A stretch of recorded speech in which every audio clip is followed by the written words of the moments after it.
भक्त प्रहलाद की 10 रोचक बातें। होलिका दहन का त्योहार भक्त प्रहलाद की कथा से जुड़ा हुआ है। हिरण्यकश्यप की बहन होलिका भक्त प्रहलाद को अपनी गोद में लेकर अग्निकुंड में बैठ गई थी, लेकिन होलिका अग्नि में भस्म हो गई और भक्त प्रहलाद बच गए थे। जीवन के अंत में भक्त प्रहलाद ने मोक्ष प्राप्त करके वैकुंठ में निवास किया। आइए जानते हैं उनके संबंध में 10 खास बातें। 1. भक्त प्रहलाद के माता पिता। भक्त प्रहलाद के पिता का नाम हिरण्यकश्यप और दादा का नाम कश्यप ऋषि था और दादी का नाम दिति था। उनकी माता का नाम कयाधु था। 2. माँ के कारण बने हरिभक्त। माता श्री हरि विष्णु की भक्त थीं। कयाधु भक्त प्रहलाद की माँ ने अपने पति हिरण्यकश्यप से होशियारी से विष्णु का 108 बार नाम जपवा लिया था और इसके प्रभाव से ही कयाधु ने प्रहलाद जैसे विष्णु भक्त को जन्म दिया। भक्त प्रहलाद के गुरु। भक्त प्रहलाद के ब्रह्मा के मानस पुत्र श्री विष्णु की परम भक्त नारद मुनि जी गुरु थे। नारद के अलावा दत्तात्रेय, षंड और मर्क आदि कई महान ऋषियों ने भी प्रहलाद को शिक्षित और संस्कारवान बनाया था। 4. विरोचन के पिता और बलि के दादा।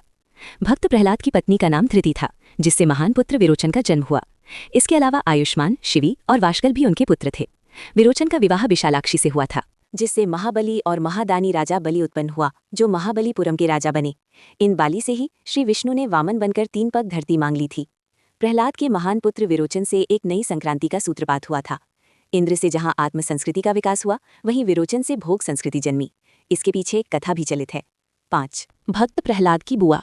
प्रहलाद की बुआ होलिका जहां आग में जलकर मर गई थी, वहीं दूसरी बुआ सिंहिका को हनुमान जी ने लंका जाते वक्त रास्ते में मार दिया था।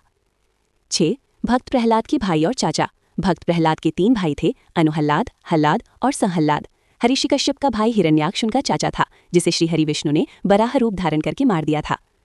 7. भक्त प्रहलाद दैत्य के कुल के अन्य लोग। भक्त प्रहलाद दैत्य कुल के होने के बावजूद विष्णु भक्त थे। उनकी कयाधु के अलावा सभी परिजन हिरण्यकश्यप और बुआ होलिका तथा अन्य आसुरी स्वभाव लोग थे, जिनमें दत्तात्रेय, षंड और मर्क, आयुष्मान, शिवी, विरोचन, वाशकल और यशकीर्ति आदि विष्णु भक्त भी थे, जिनमें प्रहलाद सबसे महान थे। 8. असुरों के महान राजा भक्त प्रहलाद। भक्त प्रहलाद श्री हरि विष्णु के परम भक्त होने के साथ ही महाज्ञानी और पंडित थे। भगवान नरसिंह के आशीर्वाद और दैत्यों के गुरु शुक्राचार्य के मार्गदर्शन के चलते वे असुरों के महान राजा बन गए थे। 9. भक्त प्रहलाद का जन्मस्थान। पौराणिक मान्यताओं के अनुसार श्री विष्णु भक्त प्रहलाद का जन्म कृष्ण नगरी मथुरा के एक गांव फालैन में हुआ था। यहाँ पर भक्त प्रहलाद तथा भगवान विष्णु की पूजा की जाती है। 10. पिता द्वारा वध की योजना। भक्त प्रहलाद को श्रीहरि विष्णु का भक्त होने के कारण उनके पिता हिरण्यकश्यप ने उनका हर तरह के वध करने का प्रयास किया, लेकिन श्रीहरि विष्णु की कृपा से भक्त प्रहलाद को नहीं मारा जा सका। तब प्रहलाद की बुआ होलिका ने भक्त प्रहलाद को गोदी में लेकर जलती आग में बैठने के लिए कहा, क्योंकि उसका ब्रह्मा जी से वरदान प्राप्त था कि वो अग्नि से जलकर नहीं मर सकती थी। परंतु उसने उस वरदान का दुरुपयोग किया, इसलिए होलिका आग में जलकर मर गई और भक्त प्रहलाद बच गए। बाद में श्रीहरि ने नृसिंह अवतार लेकर हरिषि कश्यप का वध करके भक्त प्रहलाद को असुरों का राजा बना दिया।